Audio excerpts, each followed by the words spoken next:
Estamos aqui no terceiro episódio do PPG, programa de pós-graduação em bar e clima, com Ian e Bebel.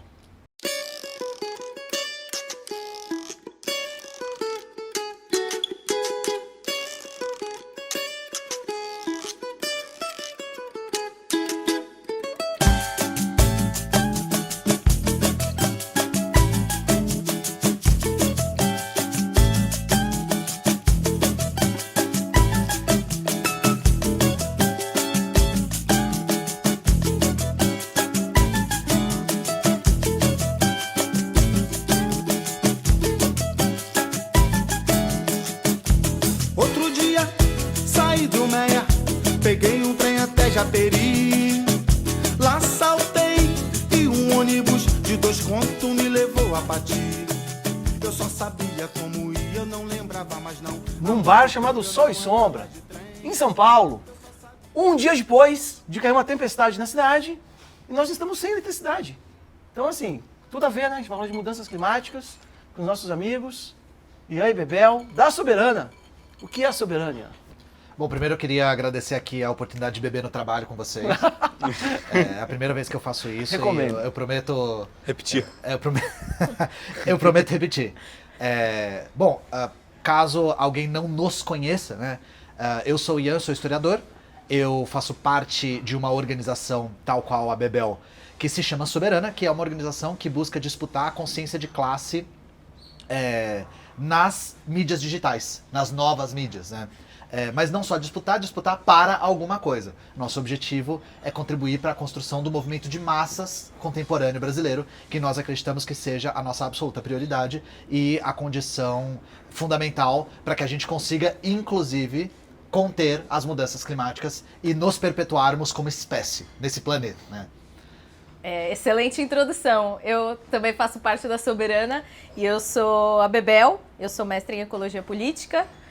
E tô criando conteúdo aí há um bom tempo, tentando também debater mais esse assunto nas redes e construir esse movimento junto com o Ian. E foi nas internets que eu conheci eles. Boa. Eu tenho uma pergunta pra vocês. Eu tenho duas questões, assim. Eu não uso bucha vegetal. Meu carro é a gasolina. Sabe? Eram duas questões só, então eu não vou falar mais. Sou eu o grande culpado pelo que estamos vivendo? Não. Eu sinto que a Bebel responde isso todos os dias. Eu respondo isso todos Quero os colocar a dias. culpa no FIG, pô. Quero colocar a culpa no FIG. Eu quero Ia também. ser mais simples Sim, o mundo, é culpa sabe? sua. Tudo fosse culpa do Essa FIG. é uma boa resposta. Ia ser muito mais fácil se fosse. Sim. É meio isso, né? Ou Era só não também. Me destruir, entendeu? A Figueiredo... É só destruir Acabou. o Figueiredo que aí a gente consegue, né? Coloca o marca-passo do Figueiredo com esse microfone que ele morre, porque o microfone tem rima. Eu não sei se seria mais fácil se fosse tipo uma questão de atitudes individuais, porque aí a gente ia depender da boa vontade das pessoas. E não dá pra depender da boa vontade, sendo que a gente tem um monte de gente, por exemplo, falando que luta ambiental é cultura woke. Então, não sei. Mas eu digo que não é sua culpa. Não é minha culpa, Não mas é. legal. Fique, porra. Talvez você não tivesse um carro a gasolina se você tivesse, sei lá, trem, um bonde pra sair da sua pequena cidade e chegar no Rio de Janeiro. Tipo, eu mesma ando de carro muito, porque Verdade. eu não tenho transporte público. Tem uma linha de ônibus, ele sabe qual é. verdade. Isso. Eu não posso falar. Falando do lugar que as pessoas moram aí, você não tá ligado. Aqui é comunismo, pô. Corta isso. Tinha que falar o nome do ônibus. Mas a cidade que eu moro, Censura. eu levo pelo menos 2-3 horas pra chegar no Rio de Janeiro de ônibus. Mas de carro é 1 horinha. Então, eu levo 1 hora pra chegar no metrô de ônibus, mas de carro é 15 minutos. E aí a gente pode falar sobre como isso é um problema estrutural e não uma escolha. Primeiro, eu concordo plenamente com a Bebel com a questão de, graças a Deus, não é uma questão moral, porque depender da moral das pessoas é algo muito incerto. Né? Depender de que as pessoas sejam boas não é uma coisa que dá pra gente contar, né? E aí, se a gente for pensar, por exemplo, em países que têm planejamento urbano, as pessoas moram perto, por exemplo, dos seus trabalhos. E vão aos seus trabalhos a pé. E aí vocês imaginam, se todo mundo que trabalhasse no centro, morasse perto dos seus trabalhos, quiçá nos prédios abandonados que existem no centro. Né? O PIB não ia crescer. O lucro das Problema transportadoras o lucro das campanhas de ônibus não ia existir também, né? Porque É verdade. uma das coisas que a gente que a gente também salienta é que, principalmente no dito sul global, a gente está tendo uma expansão do capital para áreas que antes não eram mercados. Então é importante fazer com que toda faceta da nossa vida se transforme em mercadoria, inclusive a nossa necessidade de transporte, que é uma necessidade numa cidade como São Paulo primordial para a gente conseguir trabalhar, né? E é importante manter as pessoas distantes do centro para que essa estrutura toda de transporte privado continue funcionando, né? Exato. E aí vocês imaginam, eu não optaria por ter carro se eu morasse perto do meu trabalho. Inclusive, seria muito contraproducente ter um carro morando perto do trabalho, porque carro é uma coisa cara também. Um espaço. Ocupa espaço, é um negócio inconveniente. É. E então, a gente tirar da escolha individual, inclusive, faz com que a gente consiga vislumbrar uma solução muito mais palpável, né? Do que esperar que as pessoas todas comprem Tesla, né? E eu tô sendo irônico, tá, gente? Carro elétrico não é a solução para as coisas, tá? Não é. Aliás, chegou o momento. Mas eu acho muito legal. Chegou o momento de te chamar o Eu Pereira. confesso que eu acho também. O copo está vazio. Eu acho muito legal. Pereira, dá uma cervejinha pra gente aí. Nós estamos num bar que produz a sua própria cerveja. Então isso tem tudo a ver também, porque é um bar que não se rendeu às grandes corporações, né? Embora a gente goste das cervejas, vocês viram nos episódios do PPG. Se quiserem patrocinar a gente, eu aceito. A gente tá da cor da Heineken, inclusive. Então, mas assim, eu acho muito legal, Já tem a cara. estrela, já é... Resistências, já tem estrela. Resistências. Falta pouco pra O Pereira Heineken vai pular chegar pro aí. outro lado. Esse não é um bar qualquer, esse é um bar de luta, né, latino-americana, né? Agora você explique pra gente. Que bar nós estamos, o que é isso daqui? Nós estamos no Sol e Sombra, é um bar inspirado no livro do Eduardo Galeano chamado Futebol a Sol e Sombra. Temos 2 unidades, uma na rua Santa Madalena 250, onde nós estamos, e um outro na rua Conselheiro Ramalho 945. Os 2 no Bexiga / Bela Vista. E é basicamente isso que o Adriano já comentou. É um bar de resistência latino-americana, onde o nosso cardápio é todo voltado para a comida latino-americana, os drinks também, as cervejas são todas produzidas por nós, não temos rabo preso nem contrato com nenhuma grande cervejeira, e isso nos orgulha. Dá muito mais trabalho, a vida é muito mais difícil, mas foi o lado que a gente escolheu estar. Não me conta a história do MST, estava me contando lá dentro. A cerveja do MST. Exato, assim, a gente fazia a cerveja clandestina aqui, enfim, no meio da pandemia, que a gente teve que aprender a fazer cerveja. E os nossos equipamentos todos foram para um assentamento do MST, para o pessoal produzir cerveja lá e tal. E eles começaram a produzir cerveja com os equipamentos agora já deles. E, enfim, a gente meio que trocou tecnologia com esse pessoal e eles seguiram o caminho deles, que é ótimo, enfim, a independência em todos os sentidos da vida. A colaboração na prática, gente. Essa daqui é o que? Uma Pilsen? Isso, uma lager, né? A lager é a prima da Pilsen. E Bexiga, se chama gente. Bexiga. Quem fez Muito boa. a arte é um amigo nosso aqui do bairro. Então a gente tem toda essa coisa também voltada para a cultura do bairro. E acho que já falei bastante. Vocês têm muito mais temas interessantes a falar do que eu. Maravilha. Irmãos, nós somos latino-americanos. Você é brasileiro, é latino-americano. Então, Exato. né? Por mais que muitos achem que não são, né? Importante, né? Importantíssimo falar isso, verdade. Dá licença. Valeu, mano. Obrigado mesmo. A gente fica meio isolado, né? Porque nós falamos uma língua diferente, então, e a gente não tem incentivos públicos para aprender espanhol como deveria, na minha opinião. Eu acho que isso faz com que a gente fique um pouco isolado, faz com que a gente... Faz parte. Faz parte. Não, deixa eu falar um negócio aqui. Não, isso é importante. Se as conferências do clima, entendeu? Se as conferências do clima estivessem expostas às externalidades, a gente não estaria nessa merda, entendeu? Então a gente está num podcast de mudanças climáticas que vai passar avião, vai ter barulho, tá sem energia. Isso que o mundo precisa, meu irmão. Não adianta os caras ficar lá de terno, de gravata, discutindo coisas que não é, Bebel. Fala aí da COP. O que é a conferência do clima? Estava frio Quero. em Olha Dubai. a cara dela, já dá pra saber o que é. Quero falar da COP. É isso, cara. Todo ano tem COP, o ano que vem tem COP. A gente estava numa reunião em Figueiredo, então lá, aí a gente estava falando da COP, e a mulher falou, pô, todo mundo sabe que a COP vai ser no Brasil. É porque a mulher tava falando da COP, eu falei, não, mas o nosso problema central é que as pessoas não sabem o que é COP. Você sabe o que é Aí COP? a mulher falou assim, não, porque agora a COP vai ser em Belém, né? Então as pessoas já sabem o que é COP. Me deu vontade de falar, as pessoas não sabem onde é Belém. Agora que é em Belém, todo mundo vai saber, né? É Belém é aquele bíblica? pastelzinho que eu como, que tem... Belém de Portugal, Belém bíblica ou Belém do Pará? Não sei. Exato. Agora sim, a gente precisa de caminho, certo? Então, esse podcast é um caminho. Agora, o FIG tem uma questão também que a gente estava conversando nesse episódio, que é a questão do socialismo e a relação do socialismo, do comunismo com as Então, temáticas. eu queria chegar nisso perguntando justamente, vocês falaram muito da minha questão de eu ter um carro, mas sobre a bucha vegetal vocês deixaram um pouco de lado, mas tá tudo bem, ela não era importante. Mas se não sou eu com o meu carro e com a minha bucha de... não sei nem do que é feita aquela porra. É uma O planta. culpado... Não, a bucha... Anormal? Anormal. Plástico. É, a bucha plástico, Poliuretano. plástico, É plástico. Se não sou eu o culpado, quem é? Quem é? Quem é? As Define em uma corporações, palavra, o culpado. Tá, uma palavra, capitalismo. Pronto. Boa. Eu acho que eu definiria de uma maneira até mais precisa, capital. Capital. Nem capitalismo, mas Pra quem capital. tá assistindo a gente, qual é a diferença de capital e capitalismo? O capital surge antes do capitalismo. O capital é uma dinâmica social de produção dos bens materiais e imateriais. Que é uma dinâmica que só existe a partir de uma relação social que completa um determinado circuito. Porque aí eu quero justificar uma coisa aqui. Falam que eu falo muitos jargões e utilizo linguagem muito acadêmica. Eu vou aproveitar que eu não estou sóbrio e vou dizer que eu só faço isso para me blindar contra oportunistas marxianos de universidade que vão me atacar se eu não for rigoroso. cara. Então eu sempre começo É verdade. toda a Sei que é isso explicação também. sendo extremamente acadêmico para me blindar contra esse tipo de oportunismo. Ótima Tá? estratégia. Agora que eu dei a explicação acadêmica que está correta e ninguém pode me atacar, capital é uma maneira de se produzir as coisas. Como funciona essa maneira? A gente vai cortar e vai botar só você falando isso. Pode ser. Aí eu sofro todos os ataques possíveis e eu tenho e todo mundo sai ganhando. O capital começa como uma soma em dinheiro e se conclui quando termina um circuito como mais dinheiro. Ou seja, dá para definir ele como um valor que se valora. Por que isso aqui é importante? Porque é algo que independe das vontades humanas e transcende as necessidades humanas. Esse é o grande problema.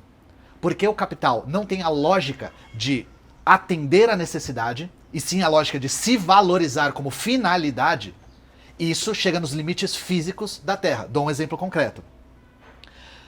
Se fabrica, por exemplo, camisetas, não para que nós usemos camisetas, mas para valorizar o capital que foi aplicado na fabricação dessas camisetas. Então, se aplica o capital na fábrica, na mão de obra, no tecido, na compra da matéria-prima, na logística, para que essa camiseta seja vendida. Quando ela é vendida, ela completa um circuito, e esse circuito resulta em mais capital. Esse circuito é uma dinâmica social. Por isso que capital não é dinheiro. Capital é uma relação social que só existe quando um certo circuito é completo. Por que esse circuito é importante e não o uso da camiseta é importante? Isso não tem a ver com a realidade material. As camisetas vão continuar sendo produzidas independente de se as necessidades humanas foram atendidas. Sim. Se todo mundo já tem camiseta, como é que esse capital que foi investido em camiseta consegue continuar se valorizando? Marketing. A sua camiseta não me serve. Criação de novos desejos, marketing, descarte, obsolescência programada, destruição do tecido produtivo, etc, etc, moda sazonal. E aí continua o ciclozinho MD, MM. Esse é o ciclo DMD linha, que é a fórmula do Marx, né? E aí a questão é, esse tipo de fabricação consome recursos e gera resíduos. Como ele não cessa nunca, isso entra em limites físicos. E a grande questão é, o que a Bebel falou no começo é fundamental. A questão não é moral. O capital, ele está para além das vontades de determinados burgueses. Os burgueses atendem à necessidade do capital porque eles não têm outra escolha. Se um não atender, vai outro e toma o seu lugar. O que nós precisamos fazer é superar a lógica do capital como forma de produzir e reproduzir a vida. Sim. Porque essa lógica, ela deu sim um salto produtivo na forma como a gente organiza o trabalho, mas ela muito cedo atingiu seus limites. Os limites de produzir muito mais do que nós conseguimos consumir, porque o objetivo não é consumir, mas sim valorizar o capital. As nossas necessidades que são atendidas são um efeito colateral. Quase do isso, capital. Tanto que elas não são, a maioria das vezes, elas não são atendidas da melhor maneira. Por exemplo, a gente poderia ser alimentado de forma muito mais saudável, variada, interessante, mas para o capital é muito mais interessante processar o máximo de alimentos possíveis e colocar o máximo de calorias em um alimento só e, enfim, transformar isso numa cadeia de... Desculpa, gente, estou tossindo com tosse alérgica. Colocar isso numa cadeia de produção muito mais controlada e aí, olha aí como a gente come. Tá, então como é que a gente resolve o problema? Então, Aí, Bebel. tem algumas... Essa pergunta é muito capciosa, por alguns motivos. Primeiro, a gente precisa, assim, para ontem, fazer política revolucionária de a gente se cuidar enquanto classe. Isso é a primeira coisa. Porque, independente da gente conseguir derrubar o capitalismo ou não, a gente precisa se blindar de certas coisas que vão rolar de qualquer jeito. Porque a gente já está no meio do colapso. Eu acho que a gente precisa primeiro se dar conta disso. A gente já está vivendo uma situação que está morrendo muita gente e isso só é menos falado porque é um monte de gente pobre. Sim. E aí a gente então precisa se cuidar muito com movimentos, né, populares, porque a gente não vai... No capitalismo a gente não pode esperar grandes soluções vindo do poder institucional. E ao mesmo tempo que essas nossas redes vão nos proteger materialmente e, enfim, proteger nossas vidas, elas é que vão construir um processo revolucionário que precisa acontecer o quanto antes. O que é processo revolucionário? Derrubar o capitalismo, talvez, colocar todo mundo para trabalhar, inclusive os burgueses, se possível, né? Ah, então os burgueses não trabalham? Não, eles não Olha, gente, os burgueses trabalham. não Adriano, trabalham. os burgueses não trabalham, Olha. eles vivem do trabalho dos outros. Já viu o burguês fazer greve? Pois é. Sabe por que não faz? Porque não trabalha. Ele já está em greve, né? Greve eterna. Eu acho que tem uma questão importante nisso, que na verdade as mudanças climáticas hoje são utilizadas como uma forma de aumentar os ganhos do capital. Porque não existe uma diferenciação básica entre bem essencial à vida humana e bem de luxo, bens que a gente poderia, enfim, que a gente não tem a necessidade objetiva de consumir para poder viver minimamente.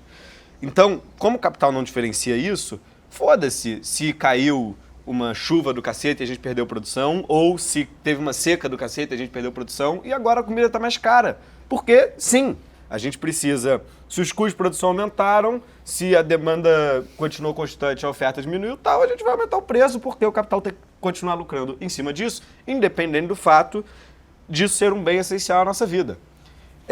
Então, na verdade, o capitalismo tende, ao menos no curto e médio prazo, a não perder nada com as mudanças climáticas. Não, ele tem muito a ganhar, Ele vai inclusive, lucrar. a curto prazo. Porque Ele vai lucrar. lembra que eu falei que o capital ele chega nos limites físicos, em determinados mercados, por exemplo? Uma das maneiras de conseguir superar isso é com a destruição do tecido produtivo. Quando que os Estados Unidos se alçou como hegemon global? Na Segunda Guerra Mundial. Por quê? Por conta da destruição do tecido produtivo europeu. A Guerra do Iraque foi o exemplo mais recente que a gente teve disso. O Iraque foi destruído e reconstruído pelo capital estadunidense. Porque esse processo de valorização é um processo que o Marx revela que está não na esfera da circulação das mercadorias, mas na esfera da produção delas. O valor se cria e se rouba também na produção. Então precisa haver esse movimento produtivo de exploração do trabalho humano para que haja valorização do capital. Destruição de tecido produtivo é uma oportunidade para que os ricos fiquem mais ricos. Crise é momento de enriquecer quem é rico. A pandemia foi um exemplo disso. Sim. A pandemia foi um exemplo. O número A gente de viu. bilionários aumentou. A gente pode Principalmente- encaixar as mudanças climáticas nisso? Com certeza, com certeza. E as mudanças climáticas ainda fazem. Ainda dão mais um elemento para provar que o capital independe das vontades humanas, porque ele é irracional. Se nós fôssemos racionais, bom, a longo prazo não tem valorização do capital se não houver humanidade. Isso é racional. Mas a lógica não é racional, porque ela não é humana. Sim. Ela independe das vontades humanas. Isso é uma das coisas que a gente quer explicitar para mostrar que essa superação é necessária. Entendem? Mas aí, partindo do princípio que nós superamos, construímos uma sociedade socialista e etc. Nós somos automaticamente ecológicos? Estamos boa pergunta. automaticamente no caminho certo? Isso é bem Ou importante. a gente precisa que este tema esteja no centro da discussão? Porque tem muita gente que briga com o ecossocialista, etc. Fala, isso não existe porque, na verdade, tudo já é a mesma coisa. E aí, Bebel? Entendeu? Eu quero ter essa dúvida. É obrigatoriamente ecológico? Vai necessariamente respeitar o saber científico? Vai... Não Como é que vai necessariamente vai ser ecológico, mas é o único caminho que pode ser ecológico. Ok. É o ponto de partida. É o ponto de partida. Esse Explique, é o grande explique. ponto. Porque o que acontece? No capitalismo, o capital vai sempre buscar se valorizar. Então, ele sempre vai estar consumindo muitos recursos de forma irracional, enfim. E é uma coisa meio imparável. Então, de qualquer forma, a gente tem que superar isso. Só que Bom, existem muitas correntes políticas que pregam, inclusive, sei lá, os anarquistas. Não vou entrar nesse mérito. Você não quer treta. Não vou entra entrar nessa nesse mérito. treta. A gente precisa construir uma forma de organização planificada, realmente planejada, para que ela seja racionalmente organizada, para que a gente possa fazer gestão de recursos de verdade. Porque isso não existe hoje. Não existe nenhum tipo de gestão de recursos. O planejamento não existe hoje? Não. No capitalismo? Não existe. Literalmente não existe. Tipo, inclusive porque quando parece que ele vai existir, você vê legislações a respeito de algumas coisas, elas são muito rapidamente subvertidas pelo interesse do capital. É letra morta. Então, por exemplo, a gente viu quando começou a guerra da Rússia ali, a coisa da Ucrânia, imediatamente a primeira coisa que a Europa fez foi incluir gás natural como uma energia verde. Sim. Isso é energia verde onde? Desculpa. É fóssil. Mas tipo... eu acho que eu não diria que não existe planejamento. Eu acho que existe planejamento para cumprir os objetivos. O objetivo do sistema é acumular riqueza.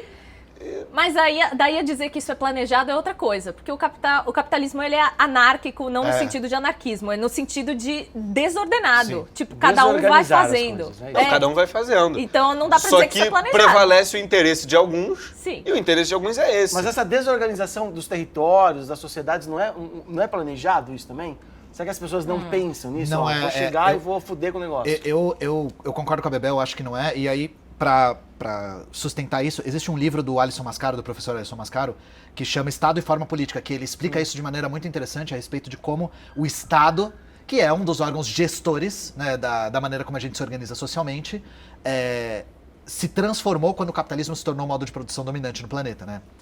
E a grande diferença é que, anteriormente, nas outras sociedades de classes, o Estado era, ao mesmo tempo, o gestor político e o organizador econômico. Depois do capitalismo, isso se separa fisicamente. O Estado se torna uma instância separada do capital, mas o capital controla o Estado através do poder político que esse capital alça. O que eu tô querendo dizer? Uma frase muito importante do tio Marx, citando Ipsis Literis: com grandes capitais vem grandes poderes políticos. Né? Tio Marx disse isso pro seu sobrinho Peter, né, uma vez. E qual que é a questão? Apesar dessas instâncias serem fisicamente separadas, com esse grande recurso econômico vem esse controle político. Mas é um controle político que ele é muito imediatista e desconectado entre si. Entendi. O capital tem os capitalistas, eles se conectam de maneira invisível, digamos assim. É um fio invisível que conecta todos e todos eles disputam o poder do Estado através do seu poder econômico.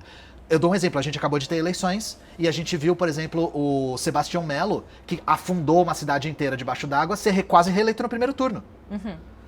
Qual que é a lógica disso? A lógica disso é que o cara teve mais de 500 doadores, sendo que a Maria do Rosário, que ficou em segundo lugar, teve 8. 8 doadores. 8 privados, doadores individuais. E aí, é chocante essa informação, gente? De que o cara quase ganhou no primeiro turno? Claro que não.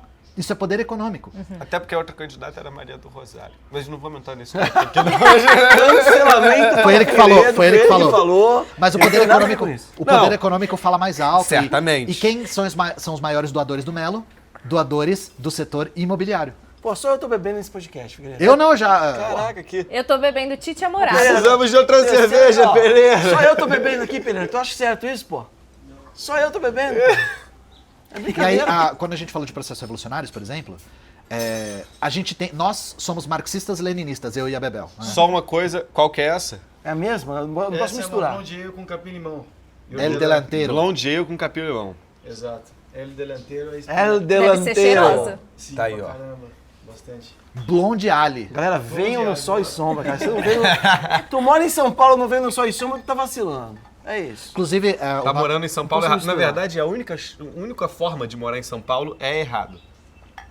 a única forma de morar em São Paulo é ter uma passagem pra ir embora. Não tenho como discordar. Ah, você tá morando em São Paulo errado, é óbvio. Você mora em São Paulo. Eu concordo com o Figueiredo, eu odeio a cidade com muita força. Mas desculpa, o Rio de Janeiro também. Eu não moro no Rio de Janeiro. Mas não defenda. Foda-se. O nome é inspirado no Galeano. Um dos livros que eu acho que tem um ponto de vista muito avançado sobre ecologia é o Veias Abertas, Sim. por exemplo. Ah, eu amo Galeano. O livro é de 71, eu acho, e ele tem um ponto de vista assim a respeito de como o imperialismo e o colonialismo Caceta. destruíram a natureza que é incomum para a década de 70. Ele começa o livro falando sobre o mito da superpopulação. Que eu acho fantástico a maneira como ele fala isso, porque foi bem na época que a geração do pós-guerra estava começando a ficar mais adulta. Sim. E aí a gente via no... boomers. Os boomers, por isso que se chama boomer. Né? E que a gente via na boca do Nixon, do Lyndon Johnson, falando a América Latina é pobre porque eles não conseguem conter os próprios úteros, né? E que tem uma lógica quase infantil de, pô, se tivesse... Tem 100 milhões de pessoas e tem 100 reais. Aí tu corta pra 50 milhões, tem 100 reais também. Vai ter mais gente com mais dinheiro. É uma lógica infantil, sabe? Uma vez uma fubanga veio falar pra mim que Essa palavra é muito boa. que era um absurdo eu dizer que a culpa do colapso climático não era da superpopulação, porque como é que vai dar emprego pra todo mundo? Dar emprego. Imagina se as pessoas precisassem trabalhar pra gerar riqueza e se essa riqueza, tipo, sustentasse a galera. É a lógica de que o sul global só consome. É muito imbecil, porque é E o exatamente Galeno fala isso no oposto, livro. tá ligado? Ele fala sobre como isso não é só falso, mas é uma maneira de colocar a culpa do subdesenvolvimento latino-americano numa imoralidade sexual número 1, né?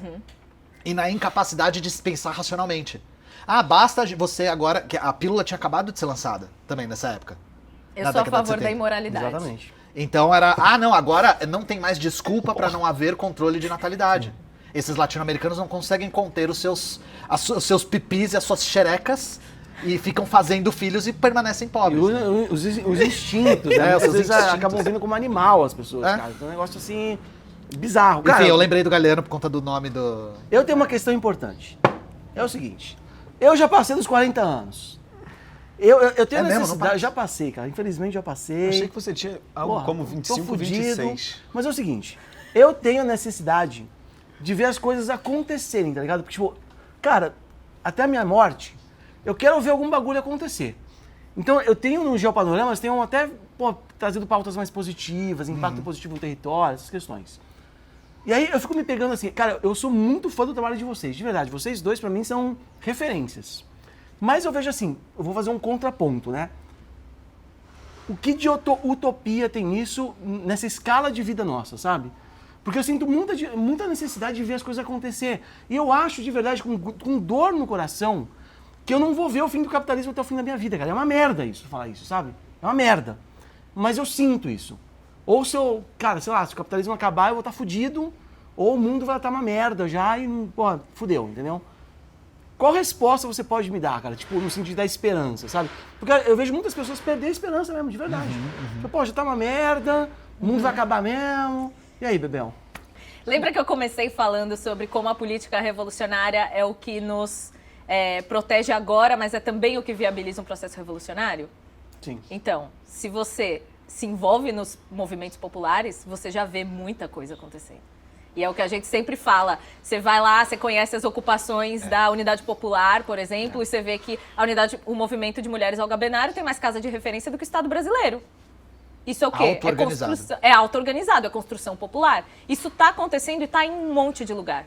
Só que assim, não é uma coisa que a gente tem tudo mapeado e pode ficar olhando e admirando ou falando muito abertamente também, porque são movimentos que são perseguidos, tipo, uma força contra-hegemônica. Então, tem que também saber que existe um risco nisso tudo, só que no fim é com essa galera que a gente pode contar quando a gente está passando por uns apuros. E é essa galera que também viabiliza o processo revolucionário. Vai acontecer no nosso tempo de vida? Não posso prometer uma revolução no nosso tempo de vida, mas eu posso prometer que sempre vai ter gente se cuidando. Sim. E que se a gente está envolvido nos movimentos, é muito mais fácil enxergar isso acontecendo. E eu acho que dá uma... Tipo, mesmo quando você se sente desesperançoso, você olha e fala, tipo, está sendo feito, é o que tem para fazer e eu vou continuar fazendo. E é meio isso. Tem dias que eu tô desanimada também, e eu acho que todo mundo tem, mas a gente tem que lembrar que é o caminho que tem, a gente tem que... Se a gente... O Ian me falou isso esses dias, acho que no dia da eleição que eu tava bolada, e ele falou, tipo, se a gente não lutar, a gente já perdeu. É uma frase do Che Guevara, na real. que é não lutar. Lutar, a gente pode perder, mas não lutar, a gente já perdeu. A frase é do Che Guevara e sua agora. Agora, não, mas eu vou dar os créditos pro homem, né? Tem camiseta da Soberana com essa frase? Não, mas a gente não tá fabricando tantas camisetas ainda, porque o Não processo é mais começou. caro. Mas essa frase do Che é muito importante e eu tenho 2 complementos a fazer. Um é que a gente tem que perceber a nossa posição no mundo também, porque tem gente que não tem escolha se não lutar, gente. Exato. As mudanças climáticas afetam de maneira Vou desproporcional. até beber por essa frase. E tem gente que realmente está sofrendo agora. E ninguém morre. É só ver, por exemplo, Gaza é o exemplo mais brutal. As pessoas não vão morrer quietas. Ninguém morre quieto. E aí eu acho que quem tem o direito de não estar sofrendo tanto, pelo menos lute por quem não pode escolher. As pessoas, tem gente que realmente não pode escolher, de verdade. E eu acho que isso que a Bebel falou é fundamental. A gente se desconectou muito do trabalho concreto. A gente se encastelou muito apenas no campo do discurso. Sim. E me desagrada muito quando eu vejo, por exemplo, o balanço das eleições e as pessoas falam, nós precisamos melhorar o nosso discurso para convencer as pessoas. Não, a gente tem que trabalhar com as pessoas. A gente se desconectou tanto desse trabalho concreto, em loco, que as pessoas não conseguem nem vislumbrar que isso é um caminho. Não, e discurso elege, mas não sustenta. O discurso nem elege. Depende- Não elege. Não. Só se fizer, ó. Os grandes. Ok, os grandes campeões do discurso. se tá, elege. entendo. Sim. Mas mesmo assim, mesmo os grandes campeões do discurso Não se não sustentam, se sustentam. A Joyce Hasselman teve, sei lá, quantos mil votos, Sim, depois sim. 13 mil, depois 1.600. O fascismo tem muito essa onda do Entendeu? discurso ter esses solavancos, né? Porque o discurso não segura. Não segura. Sabe? A gente, na verdade, tem que entender quais são os quadros que a gente colocou, por sorte, dentro da política institucional e falar, cara, agora que você está eleito, que você tem capacidade de ação muito maior do que quem não está eleito, vamos construir alguma coisa muito sólida, Sim. sabe? E tem Com que as ser pessoas. físico. E funciona, sabe? Eu e a Adriana, a gente conheceu agora muitas ações de sustentabilidade no Rio de Janeiro, principalmente hortas em favelas e etc. E assim, coisas incríveis, que todo mundo que olhar vai falar, nossa, incrível, e que as pessoas não conhecem. O Adriano meteu 4 mil seguidores para um Instagram Telhado Verde, do gente. Telhado Verde, Sigam. que os caras fazem uma horta comunitária lá no Engenho da Rainha, um videozinho, 4 mil seguidores pra eles, que as pessoas olham e falam, cara, isso daqui é maneiro. É. E os caras estão construindo dentro de uma região. No dia que eu fui lá gravar, eu não consegui gravar meu vídeo. Levei uns influenciadores pra gravar, eles gravaram os vídeos deles. Quando eu ia começar a gravar o meu, começou um tiroteio em volta, a gente teve que Que é isso? sair, entendeu? Que horror. Porque a situação é essa. Então, Eu agora, queria voar meu você drone lá, vê... eu queria meter o drone no Panoramas lá. Aí o Figueiredo, não recomendo. Patatiro e Podemos ir lá voar um drone, Patatiro, lá, alvejado. Caralho. Não, e eu atirar no seu drone. Com certeza. Mas então você vê, dentro dessa situação, as pessoas estão ali criando uma horta comunitária, dentro de um lugar que é, assim, um deserto alimentar, sabe? Onde as pessoas estão comendo comida ultraprocessada porque é mais barata. E, porra, as pessoas não conhecem aquilo. Você faz um videozinho e fala, olha essa porra aqui. Então, a gente também tem um ponto importante no nosso trabalho como comunicador, que é justamente mostrar essas iniciativas que não estão tendo a visibilidade que poderiam ter. E, cara, Isso- as pessoas querem saber dessas coisas. Isso é importante porque- dá esperança. Não é só esperança, muita gente quer trabalhar e não sabe aonde. É. Quer, pô, eu quero ajudar, eu quero E às vezes não contribuir. tem tempo, né, Ian? Porque os caras é massacrados. Em São Paulo. Lógico, não, O cara é o trabalho é uma massacrado merda, 4 horas por dia no transporte público. Será que isso também não é pensado? Eu vou tirar o tempo das Não, eu não acho que é pessoas pensado. pra não ter tempo pra se mobilizar. Eu não sou a favor, e eu sei que eu tô vendo a cara da Bela, eu sei que ela sabe o que eu vou falar. Nós que somos marxistas não somos a favor desse discurso, que é quase como se fosse uma sala secreta no qual os capitalistas se juntam e falam: vamos fazer a educação ficar ruim para manipular, vamos fazer o transporte ficar louco. Isso não é planejado. Não é planejado. Isso é consequência da dinâmica do capital. Então, o que acontece? Por que a gente pega tanto transporte público para ir ao trabalho? Porque os centros são focos de especulação imobiliária. Porque as casas no capitalismo não são feitas para morar, elas são feitas para serem compradas e vendidas. Elas são mercadoria tal qual essa cerveja. E tal qual a nossa força de trabalho. Não diferencia bens essenciais à vida de qualquer outro bem. Então, a gente tem um texto do Engels, de quase 150 anos atrás, chamado Sobre a Questão da Moradia, que ele já fala sobre essa dinâmica. Fala, nem se os trabalhadores tiverem comprado as casas no centro, isso vai resolver. Porque na primeira crise que vai vir, não é se vir, que vai vir, esse trabalhador vai sofrer pressão, vai vender a sua casa e ir para mais longe. Não é exatamente isso que acontece? Sim. Quem morava no centro histórico antes foi pressionado a vender a sua casa por conta de tanto de gentrificação quanto de pressão financeira. Sim. Porque, pô, o cara chega na sua porta oferecendo 400 mil reais. Tu pega o dinheiro e vai para mais longe porque você precisa, sim, sabe? É isso que vai acontecendo. Então é uma consequência. Aí, uma das coisas que eu acho que vale a pena a gente conversar aqui é como o capitalismo consegue transformar soluções para os próprios problemas que ele cria em mercadoria. A gente tem um sistema todo de transportes públicos que, na verdade, é gerenciado pelo setor privado, que lucra horrores e faz as passagens ficarem super altas. A gente vê as linhas do trem agora, que são catastróficas, privatizadas. As linhas de metrô privatizadas, que o pessoal, é bonito, tem telinho. Gente, as linhas privatizadas de metrô custam uma fortuna para o Estado. Uhum. O Estado inteiro construiu, o Estado subsidia e quem fica com lucro é a empresa privada. Uhum. E a gente tem as transportadoras de ônibus que nunca baixam a sua margem de lucro, não importa o quanto a população precise. Aí não é à toa que preço de passagem e transporte costuma ser gatilho de manifestação popular. É só lembrar da época que o Figueiredo devia ter uns 2 anos de idade, que foi o Não é pelos 20 centavos, né? Que sim, foi por conta do aumento da passagem. E isso é comum na América Latina como um todo. A gente teve também protestos em vários países latino-americanos por conta de aumento de passagem. Isso aí é um gatilho porque é uma coisa que a população sente do dia pra noite, né? Um dia você tá pagando R$3, no outro você tá pagando R$3,20. Sim. A gente quer entrar nessa questão das soluções de mercado e etc. Mas antes... Problemas de mercado, soluções de mercado. É isso aí. Antes eu queria finalizar esse ciclo de... o problema é o capitalismo, a gente precisa do socialismo. O socialismo não é necessariamente ecológico, precisa construir dessa forma. E aí eu queria trazer 2 situações que são geralmente muito discutidas pela galera que fala do socialismo. Mas isso daqui... para vocês explicarem os contextos por trás disso e etc. Enfim, a primeira delas, que é o grande exemplo de qualquer anticomunista raivoso, falar assim, mas e o Mar de Aral? Entendeu? Isso é clássica. E a outra que é a política agrária que tomou conta da União Soviética ali na época do Stalin, do Lysenko. Sim. Enfim, que muito discutido isso, mas... alguns defendem que foi um dos impulsionantes para que tivesse algumas crises de fome, etc., porque era uma política agrária que não considerava a genética mendeliana. Até que ponto isso é verdade sobre Mar de Aral, sobre a política agrária, por exemplo? Até que ponto isso é mentira? Qual é o contexto? Então, eu queria optar por responder isso de uma maneira um pouco diferente, porque quando a gente fala a respeito, por exemplo, da experiência da União Soviética, a gente tende a ficar muito na defensiva. E isso tem uma razão de ser, porque quando a gente fala da União Soviética, os fatos se misturam com propaganda da Guerra Fria.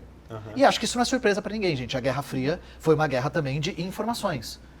Aí essas informações chegavam até nós de maneira distorcida com razões políticas.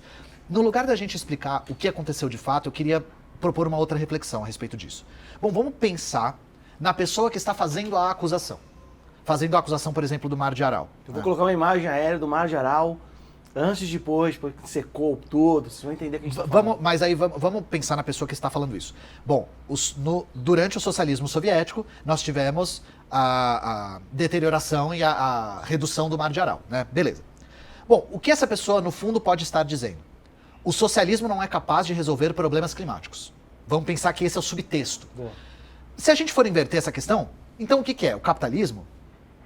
Eu acho que a gente tem muito mais evidências de que o capitalismo não só não é capaz de resolver, como é um agravante do que o Mar de Aral. Exemplos dos lagos do altiplano, aqui dos Andes. Que estão secando. Milhares, tem um vazamento de petróleo a cada 2 dias. Será que a gente precisa ficar? O fato do único argumento dos caras ser um Mar de Aral já explicita o fato de que eu nem fiquei na defensiva, porque é um argumento fraco. É um argumento fraco. Do Lysenko também é um argumento fraco. Mas aí eu não quero ficar na defensiva, porque ficar na defensiva eu acho que é uma coisa que dialoga pouco com as pessoas. O argumento de pano de fundo pode ser, bom, veja como o socialismo não resolveu o problema. Bom, o capitalismo definitivamente não vai resolver. Eu acho que eu não preciso defender muito isso aqui. Aí a gente pode ter um segundo argumento, que é, não existe solução para o problema. Que é, tanto o capitalismo quanto o socialismo não são capazes de resolver o problema. E essa é uma coisa que nós marxistas-leninistas rejeitamos sumariamente. Porque a gente se recusa a acreditar que nós estamos fadados a ser a causa da nossa própria extinção. Uhum. E aí eu trago a reflexão para um pouco mais perto. Se a gente chegar para qualquer pessoa, e isso é anedótico, mas é só para inaugurar o debate. Se você chegar para qualquer pessoa e perguntar, você é a favor de desmatar a Amazônia inteira e fazer um estacionamento? Vai ter alguém que vai falar sim? Qualquer pessoa. O que eu estou querendo dizer com isso? Eu não acho que a crise climática é um fator de desinformação e de falta de vontade. As pessoas sabem da crise. Elas sabem que o desmatamento afeta, elas sabem que o aquecimento global é real, a maior parte das pessoas sentem, elas sabem disso. A questão é, você falou, não necessariamente o socialismo será ecológico, fato.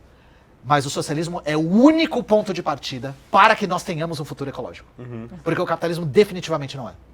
E por que esse ponto de partida é importante? Porque ele parte da superação do capital como reprodução e produção da vida. E aí, diante disso, o Mar de Aral e o Lisenco, foda-se. E perto do que o capital é capaz de fazer. Sim. Então esse argumento ele é sem pé nem cabeça na sua força retórica. Porque a pessoa que está dizendo não pode argumentar que o capitalismo é a solução, não pode argumentar. E tão pouco eu acho razoável sustentar de que não há solução. Porque isso você disse, eu quero ver uma revolução em vida, né? Eu gostaria de ver uma revolução em vida. Eu fico em paz com a ideia de não ver em vida. Mas eu não fico em paz com a ideia de não ser parte do que vai ser do futuro. Eu quero pelo menos fazer parte da realidade nova que as gerações futuras vão ver. Pelo menos isso me tranquiliza, sabe? E, de novo, isso não é sobre mim, não é sobre a Bebel, não é sobre você, não é sobre nós. Né? Se nós estamos em paz ou não, isso é pouco relevante. Mas como você fez a pergunta, eu queria já colocar a questão do meu ponto de vista. Tem algum complemento a respeito Eu queria disso? falar uma coisa sobre o Lisenco. Porque a maior acusação que o Ocidente faz sobre o Lisenco é dele ir pela pseudociência e tudo mais. E assim, realmente erros, não dá pra dizer que não houve erros, só que a gente precisa pensar numa coisa muito importante sobre a formação do Lisenco enquanto cientista, que a genética no Ocidente estava sendo usada pelo nazismo. Tipo, a eugenia era ciência ainda, era algo em debate, em disputa. Então, assim, e aí o argumento liberal é que, Lisenco misturava política e ciência. Jura?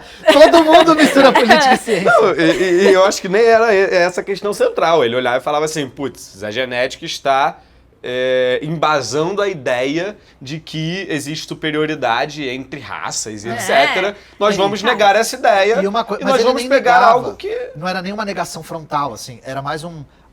talvez seja possível também haver, eu não sei o termo técnico, porque uma coisa que o Lisenco fazia, isso eu acho interessante até, ele frequentava comunidades tradicionais para ver quais técnicas eles usavam, para tentar aprender com as técnicas deles. E nem sempre essas técnicas tinham uma explanação que seguisse todos os critérios da ciência tradicional, entende? E aí, você levantou um ponto que para mim é muito sensível, quando você falou, necessariamente o socialismo vai seguir o conhecimento científico? Foi uma coisa assim que você perguntou, não é? Isso para mim é muito sensível. Porque eu tenho uma picuinha, a Bebel sabe muito bem que eu tenho uma picuinha absurda com o uso da palavra negacionismo. Eu acho ela muito mal utilizada. Porque para mim, eu vou começar do final, negacionismo não é sustentáculo de política pública, é justificativa dele. O negacionismo científico não causa nenhuma política pública equivocada. Ele justifica a política pública equivocada. Vamos pegar o exemplo agora das enchentes no sul, que são muito palpáveis, né? Em nenhum momento, a falta de manutenção, por exemplo, das comportas, foi o Melo negando a ciência. Foi ele fazendo um processo de privatizar o sistema de gestão de comportas. Então, mesmo que ele soubesse, não importa. Foda-se. A questão é lucro, entende? E aí o negacionismo vem depois para justificar isso. O foda-se é uma palavra melhor do que o negacionismo, então. Foda-se é mais preciso. Foda-se é mais Foda-se é preciso. mais preciso. Porque negacionismo faz parecer que o debate é epistemológico. Sim. O negacionismo faz parecer que as pessoas não acreditam na ciência porque a negam. E que se nós colocássemos pessoas que acreditam na ciência, mesmo no capitalismo, aí de repente as coisas estariam boas e não estariam. Não estaria. Porque o debate não é elas não se epistemológico. importam, não é? Não, é porque tem O uma base objetivo material. não é necessariamente respeitar a ciência. O objetivo não é outro. esse. Então, essa acusação de que ele botava política na ciência, gente, não existe separação entre ciência e Não política. existe. Não existe. Ciência e política são embrenhadas. eu acho que são- a Não existe questão do separação da Lisenco- vida com a política, né, cara? A questão do Lisenco nisso era que ele fazia uma observação correta, que era depois de momentos de frio extremo, de calor, de não sei o que, a planta produz melhor. Porque é uma característica natural dela para compensar. Ela fala assim, tipo, eu vou morrer, vamos deixar muita gente aí. Isso existe, sabe? E ele juntava isso com o que era o lamarquismo, né?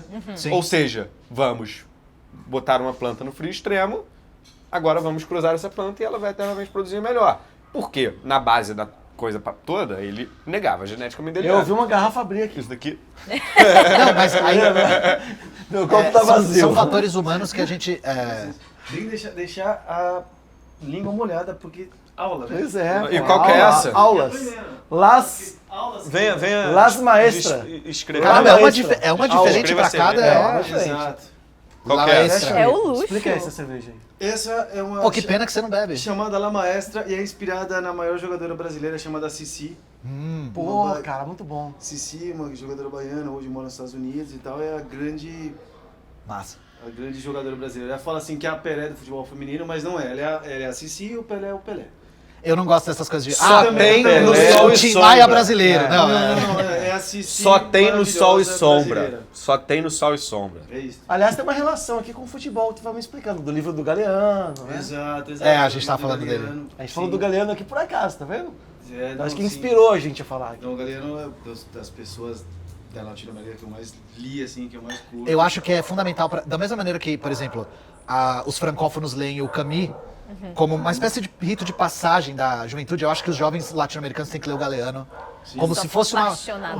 uma coisa de Adoro essa entrada chave. na vida adulta na Latino-América. Sem quase brincadeira, que- gente. Sim, não, mas é verdade. Melhor eu concordo, cerveja. Concordo super, Ian. Concordo super. Sim. Eu acho que é uma coisa que... Até uma questão de identidade. Total, e tal, eu acho ele sacou, sabe? fantástico pra essa coisa de onde a gente tá no mundo, sabe? Por mais que eu tenha críticas a respeito do Veias Abertas, porque ele coloca muito a América Latina numa situação de vítima. Sim. Em excesso. Não que não seja, mas ele coloca em excesso, no meu ponto de vista.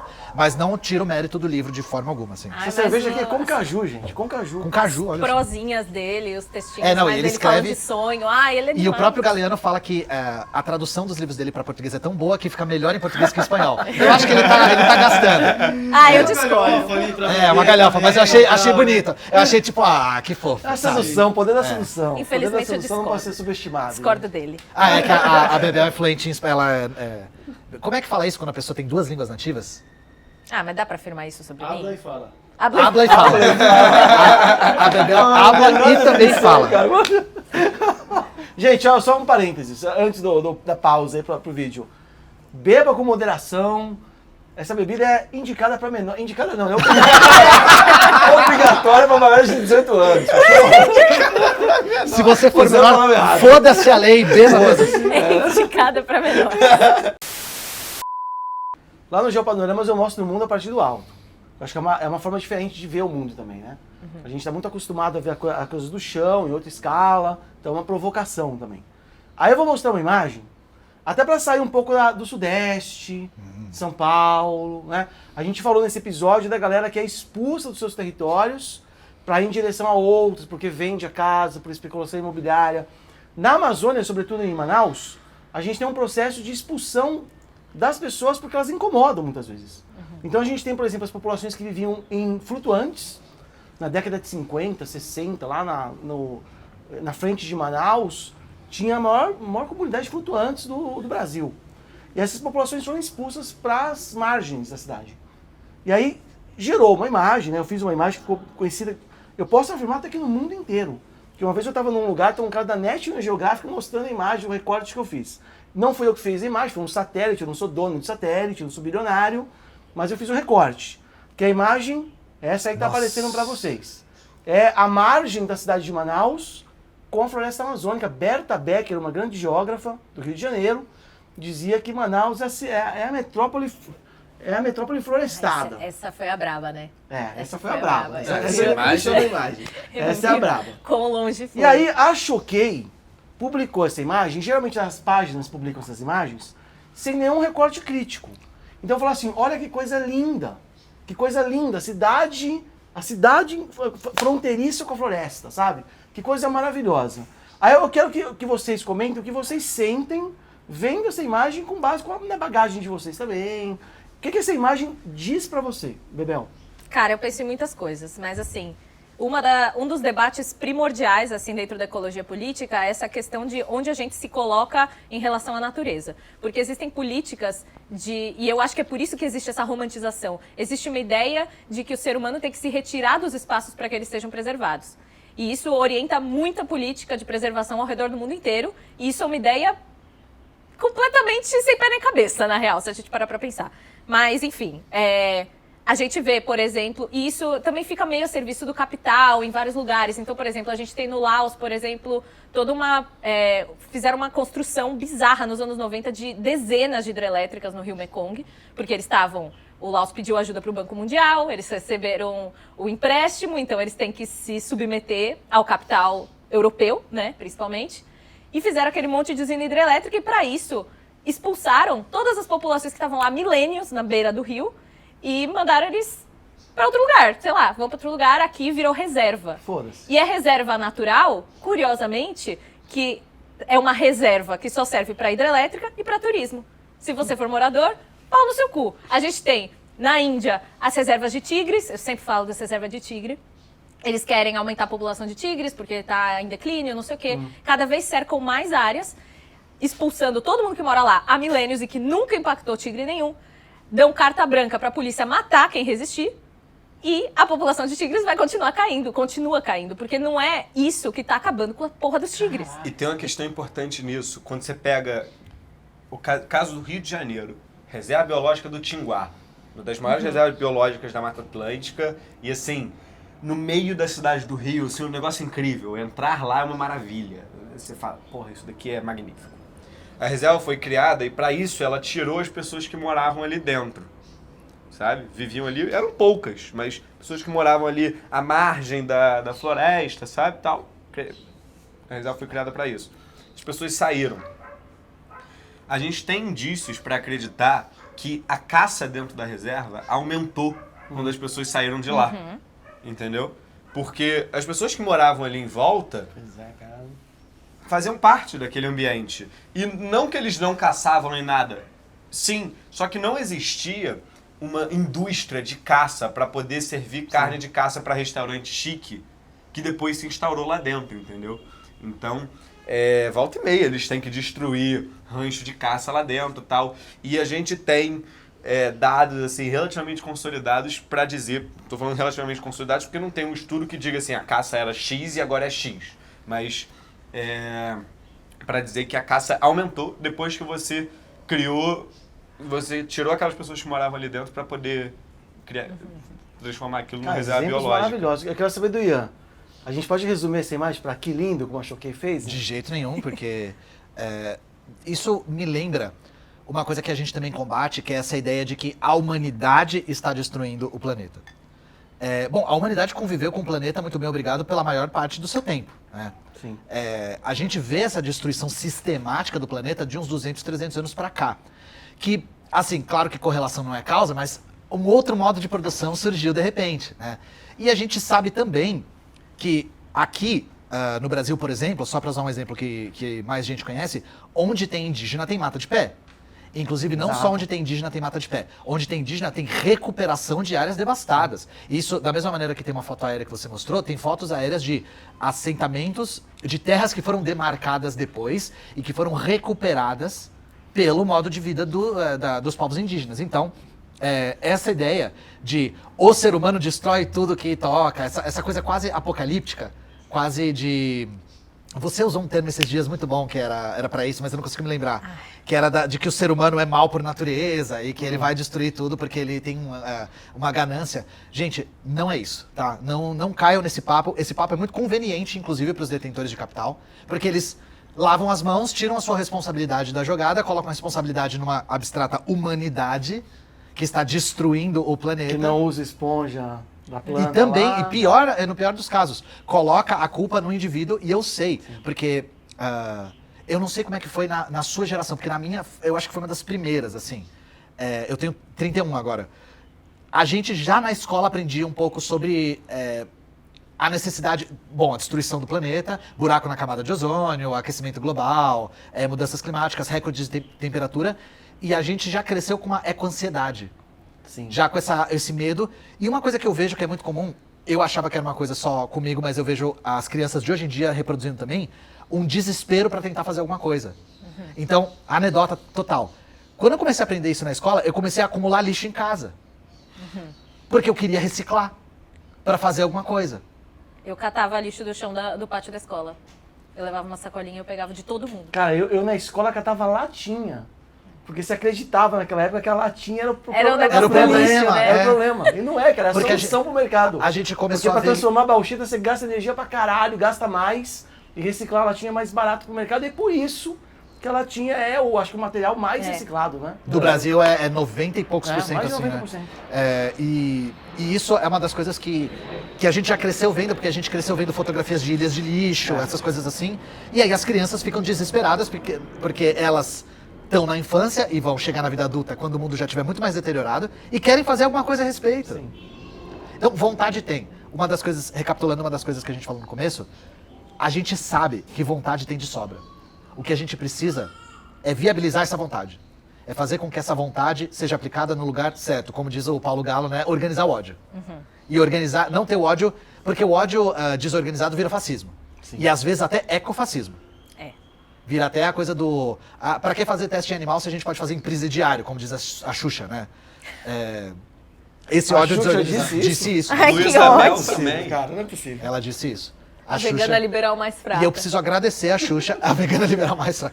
E eu preciso agradecer a Xuxa por ter feito o ecofascismo ficar tão fácil de explicar.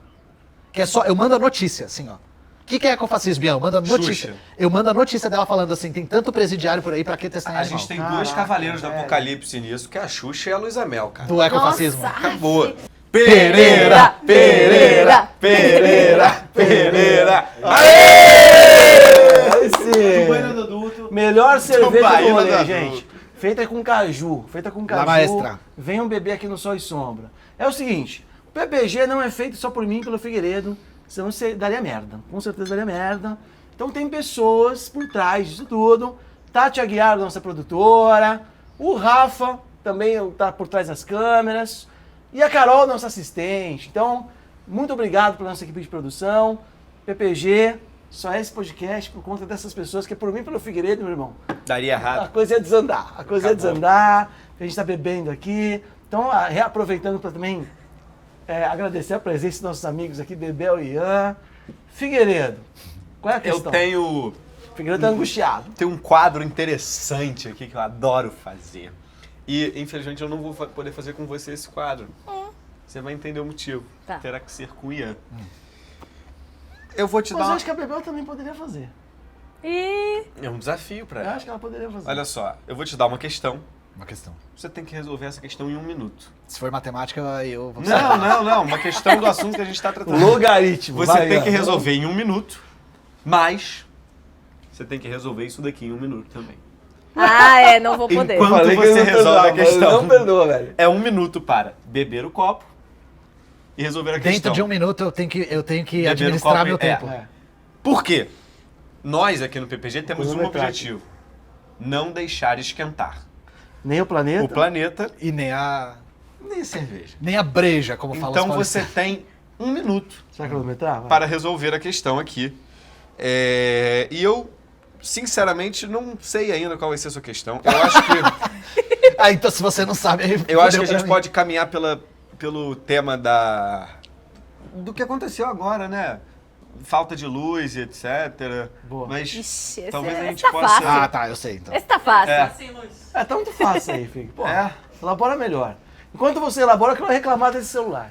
O cara vem pro episódio do PPG com uma nota de 100, cara. Isso é uma Tinha que ser de afronta. 200, o Lobinho E Guará. ainda com a soberana. Ah, Foi proposital isso aqui, dá pra pô. gente a nota de 100 que a gente fica feliz. Não. Não precisa. Mas a gente Uma precisa doação, financiar fazer uma o movimento, doação. né? Eu acho que isso aqui precisa virar uma doação soberana. Eu acho, cara. Qual que Eu pode acho. ser a pergunta pro Ian? Pô, o quadro é seu. Não, Eu já fiz a pergunta que deixou para mas eu vou te falar um negócio. Ontem eu pensei qual seria a pergunta e eu não escrevi. Esqueceu.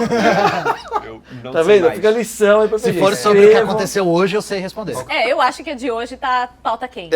Então, Essa pauta aqui, essa pauta aqui. vamos lá.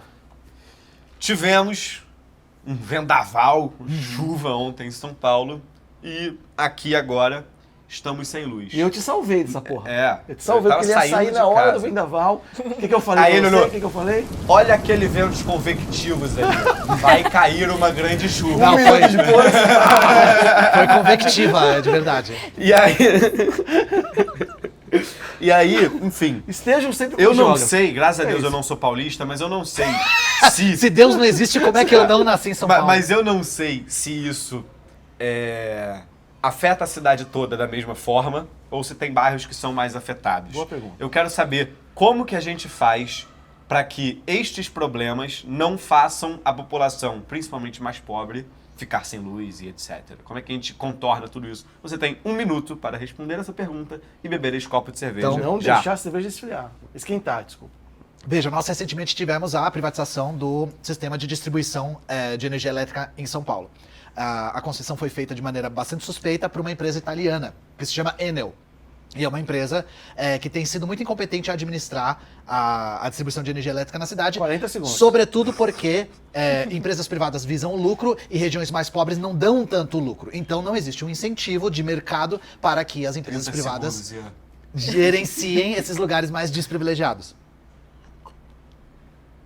Eu já sei o que ele vai falar. 24 Mas eu segundos. não vou Nem eu sei o que eu vou falar. Então, é claro, a gente não vê a possibilidade do prefeito Megamente Cabeça de Dorito resolver esse problema tão cedo.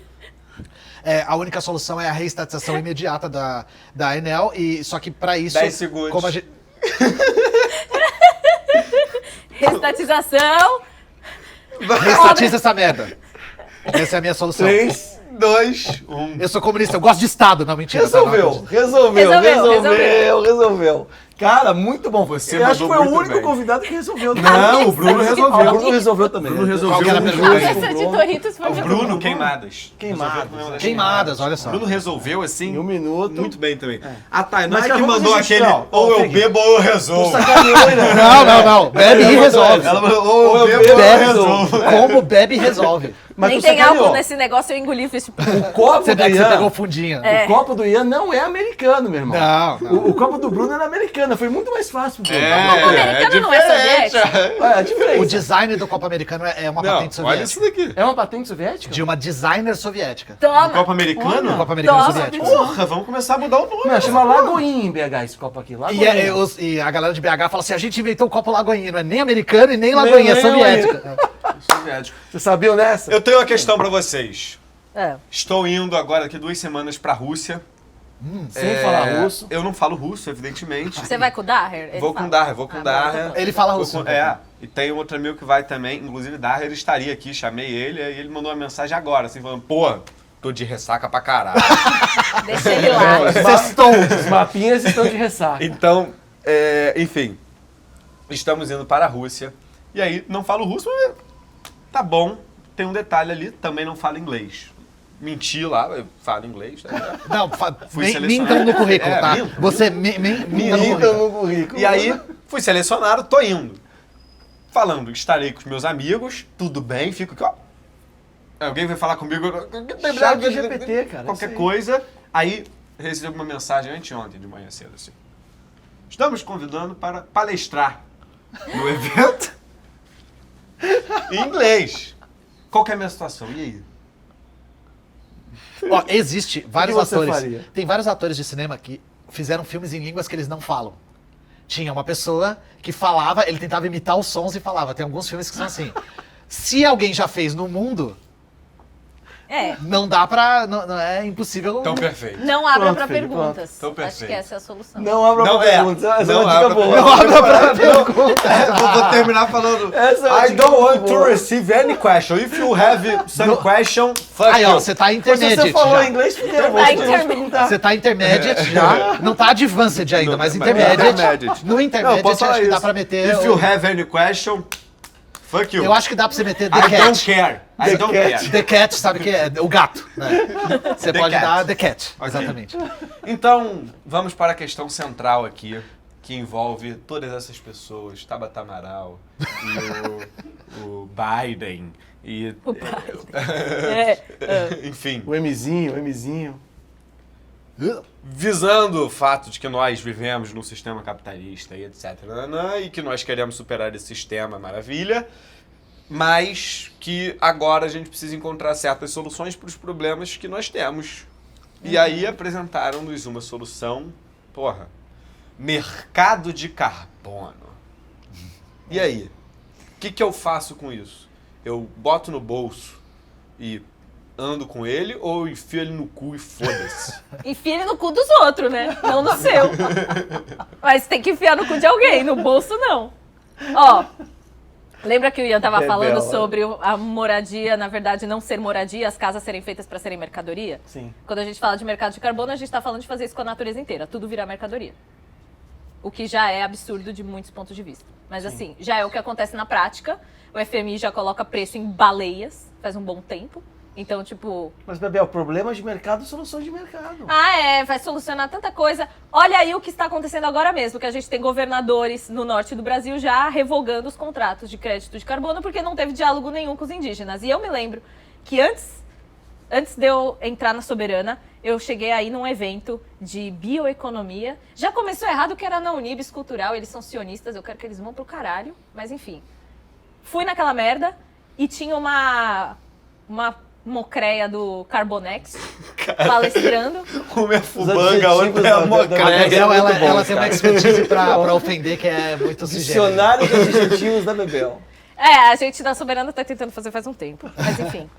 E essa menina tava palestrando sobre o negócio do crédito de carbono e não sei o quê, e ela falou bem assim, existem critérios, gente. Esses critérios estão estabelecidos e foram feitos há não sei quantos anos. Tipo, existe método para fazer isso, então não fiquem inventando, ninguém tá inventando nada e não sei o quê. Quem que inventou a porra do critério?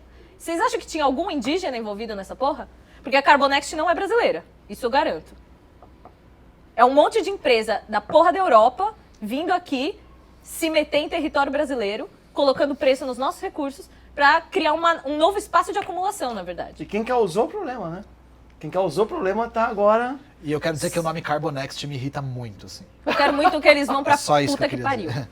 Mas Fubanga é um nome bem melhor que esse. Mas quando eu fui estudar isso mais a fundo, tem um livro que inclusive é sobre isso, que se chama The Value of a Whale. Ninguém traduziu, Ó, se o alguma inglês aí, editora filha. Pega a estiver Intermediate. assistindo, por favor, The traduzam Value esse of a livro. Whale. É o valor de uma baleia. O Valor de uma Baleia. E é um livro muito bom, e a menina é mó novinha, ela é meio Figueiredo, assim, ela é bem jovem e, tipo, estudou muito o negócio.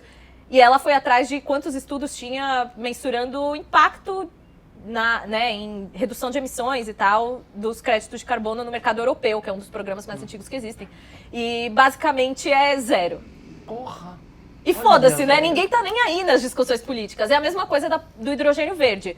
Ninguém tá nem aí se isso é viável ou não. Até hoje não existe uma molécula de hidrogênio verde servindo para alguma E coisa. pelo contrário, o hidrogênio que é produzido hoje é com fóssil. Então, isso nem existe, mas Pois é. pauta de um monte de discussões com o mercado financeiro e os governos e tudo mais. É essa promessa que ninguém enxerga. E na prática, o que o hidrogênio verde vai ser, né, uma forma do norte global explorar a energia produzida no sul global mais uma vez. Tipo, para eles continuarem a acumulação deles, a economia deles crescendo e o caralho, e o sul global se fudendo para produzir a porra do hidrogênio verde. Isso é uma discussão que está muito pertinente, principalmente aqui na América Latina, porque os governos daqui estão falando sobre isso como se fosse algo super... Nossa, é a nossa salvação A agora. gente tá falando de carvão sustentável, a gente tá fudido. Ah, mano, Carvão Ah, sustentável. porra, Eu tenho muita raiva dessas coisas, mas eu acho que com relação ao mercado de carbono, além dele não ter resultado nenhum, ele é uma forma de avançar sobre territórios. E isso precisa muito ser falado. E não só avançar sobre territórios pensando em povos indígenas, em florestas e não sei o quê, mas pensando em acumulação de capital mesmo. Quando eu estava lá em Barcelona fazendo mestrado, a gente visitou uma fábrica era uma cimenteira, assim. Eles faziam cimento e eles rodavam a fábrica queimando lixo. E isso é considerado uma energia verde na Europa. Ah, não seja Então, eles além de lucrar produzindo a que porra pariu. do cimento, eles queimavam lixo e ganhavam em cima de queimar lixo, porque era o crédito de carbono que eles estavam gerando ali. Que além de ser... Então, o critério já é questionável, né? Tipo, o que é uma energia limpa e o que não. Aí você coloca essa merda pra rodar. Aí o que tava acontecendo? A cidade inteira tem um monte de banners assim querendo que essa porra dessa empresa feche. é do lado de uma escola de criancinhas e as crianças estão tudo doentes e ficando Eu tudo vou buscar essa fodidas. imagem no Japanoramas. Pode buscar, chama Moncada e Rechac. Ah, de brincadeira. E é isso, assim, tipo, quando você não pode nem confiar nos critérios. Como é que você vai confiar em resultado, né? E meio que isso é vendido como uma puta solução. E aqui no Brasil é ainda mais ridículo e mais cômico, porque o agronegócio não foi nem... Tipo, é meio foda-se, o agro nem precisa participar, deixa eles lá. Mas se fosse... 70% O das Figueiredo emissões. tomou um hate por conta disso aí, ó. Ah, mas ele tava certíssimo, eu adorei o vídeo dele. Mas eu lembro que quando eu fui naquele evento da Unibis Cultural, daqueles filhos da puta que morram todos, Da Mocreia lá. da Mocreia, tinha um cara falando sobre o quão promissor era poder incluir o agronegócio também nessas coisas de carbono, porque, afinal de contas, o agro brasileiro tem tantas práticas tão incríveis, tipo, sei lá, plantio direto. Nossa, realmente é muito sustentável o agro brasileiro, gente. É fenomenal. E aí eu não sei se é melhor o agro ficar dentro ou fora, porque aí também é eles ganhando dinheiro com Eles fazendo geram menos do que crédito o de mínimo. carbono.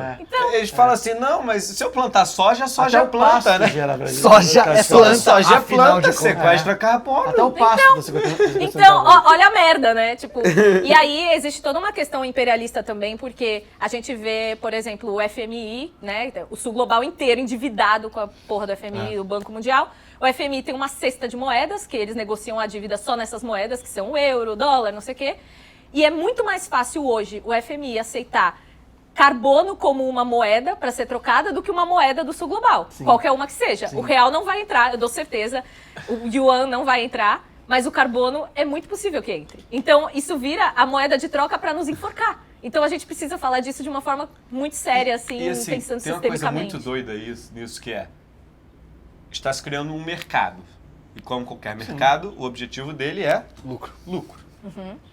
Ponto. Então, primeiro, se criarão critérios que façam ele ter lucro, independente disso ter algum resultado prático ou não. Então já saiu reportagem que 90% dos créditos certificados pela Verra em rainforests não existiam. Porque a metodologia deles era voltada para a Europa e eles vieram aqui fazer, sabe? Se você for gerar crédito por carbono evitado dentro de uma terra indígena, dizendo que eles vão desmatar não sei quanto, enquanto eles não vão, foda-se. Porque você está gerando crédito por carbono evitado, o objetivo seu é lucrar e acabou. Entendeu? Então, esse mercado, primeiro, ele é, por definição, uma flexibilização das normas. Porque eu estou falando assim, não, você pode emitir mais do que isso, é só você pagar. Ao invés de eu chegar e falar, não, nenhuma empresa uma pode indulgência. emitir. A Bebel Mercado usou de a palavra que fez com que eu compreendesse isso de uma vez por todas. É uma indulgência. É um perdão. Você flexibiliza a norma. Você fala, ó, não, ninguém pode emitir mais do que 20 mil toneladas ano. Mas, se pagar, pode. Aí, ok, precisa dessa figura. Precisa de uma outra figura, que é a que está de acordo com as normas e está compensando tudo que faz para poder vender os créditos. Então, eu refloresto, eu não sei o que e tal, e, portanto, eu vendo créditos.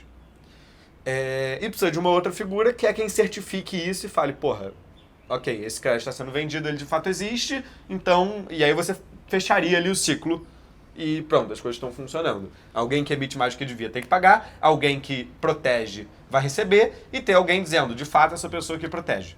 Pronto, aí você fecha o mercado e, pela lógica dele, ok, tá tudo funcionando perfeitamente, nós temos algo que funcione. Aí você chega num problema central. O objetivo dele é gerar lucro, né? Então, interessa a quem gera os créditos que o preço dele esteja lá em cima, porque aí ele vai poder ganhar mais dinheiro. Para o preço do crédito estar lá em cima, eu preciso que a demanda por crédito seja muito grande. Só que quem gera demanda por crédito são as empresas que estão poluindo mais do que deveriam. E aí, se você tem uma situação como aconteceu na pandemia, que eu tenho um corte de produção e etc, e portanto as emissões caem, a demanda por créditos vai diminuir, porque agora eu poluía tanto, agora eu não poluo mais, eu preciso comprar menos créditos. Consequentemente, o preço dos créditos vai cair. Só que isso é um mercado, ele quer lucrar. Ou seja, para esse mercado funcionar, ele precisa criar demanda, assim como qualquer mercado. Só que criar demanda, nesse caso, é poluir. Polui mais, sim. Poluir, desmatar. Então, como é que a gente vai olhar para uma solução que tem dentro do seu funcionamento o objetivo de poluir e desmatar, porque o objetivo do mercado é criar lucro, e lucro, nesse caso, é mais poluição e mais desmatamento, e falar, é isso que vai resolver o problema da poluição e do desmatamento. Sabe? A gente, na verdade, está criando um mercado que tem como objetivo central acabar. Cara, eu acho assim... Só que nenhum mercado Nenhum vai mercado ser acaba. criado e falar assim, nossa, Eu acho que daqui 30 anos eu quero muito não existir Esse mais. episódio respondeu muito essa questão, cara, porque assim, a solução não é de mercado, é muito pelo contrário, é acabar com o mercado. É. Então eu isso acho que aí. nesse episódio a gente discutiu sobre isso. A gente tá chegando ao final do nosso episódio, quero agradecer Bebel, Ian, muito obrigado Obrigado por pelo vocês terem convite. vindo. E eu não Muito falei, obrigado eu ao fui mal Sombra. educado, eu admiro muito o trabalho de vocês, de verdade, assim, eu acompanho há muito Obrigado, tempo já. Muito obrigado. E assim, eu quero dizer aqui, em alto e bom som, que eu fico puto com a idade do Figueiredo. Eu também. Puto, Eu fico também. porque quando eu tinha a sua idade eu tava comendo terra, Exatamente. e você já é uma das figuras mais relevantes aí da ecologia política das redes, e tipo, Não, muito falar de obrigado. ecologia política sem falar do seu nome é uma negligência, então... E a gente, cara, eu, Figueiredo, por gente justamente fazer conteúdo mais crítico, a gente não é convidado pra uma porrada de coisa, velho. Então é essa a questão. Se a gente estivesse falando de esponja e sustentável, sabe? Ah, fetiche conheço individual, várias. A gente Conheço estaria em várias. vários espaços. A esponja A é gente uma só coisa, se né? fode. A esponja É a É, escova de exatamente. bambu, A a escova, esponja né? e o canudo de aço, a Santa Trindade. O canudo, a tartaruga, né? O coletor menstrual também. Não, desculpa, tem o copinho plástico que abre assim. O copinho. Aquele que é Eu assim, amo né? o meu. Eu gosto só do barulho Eu dele, amo o faz- meu. Mas na nossa... Eu amo o tenho meu. um, Quando a gente era mais novo, era a ecobag. Ecobag. A ecobag era Nossa, coisa... agora virou o maior problema da indústria de algodão. Não, e da ecobag de Apoiando plástico a ecobag. também, porque falavam... De algodão Cê- tá de boa. Você tem que usar a ecobag 7 zilhões de vezes pra ela valer a pena uma sacola, sabe? Um negócio assim. Então, assim, não existe solução de mercado pra problemas Exato, criados pelo cara. mercado. Esse é o resumo do episódio. Então, gente, muito obrigado pra quem assistiu. Eu preciso mijar, não aguento mais, Eu cara. Tô também. assim, segurando. Mija tô- com o microfone ligado. Já Todo deu, mundo precisa já mijar, deu. então vamos brindar aqui Vamos com um copo brindar, fechado vamos brindar. mesmo. Com... Eba! Obrigado, Sol e Sombra. Viva Sol e Sombra, obrigado pelo espaço. obrigado, gente. Obrigado pela presença de vocês Tamo junto, dois. gente. PPG. Conversa sensacional, PPG.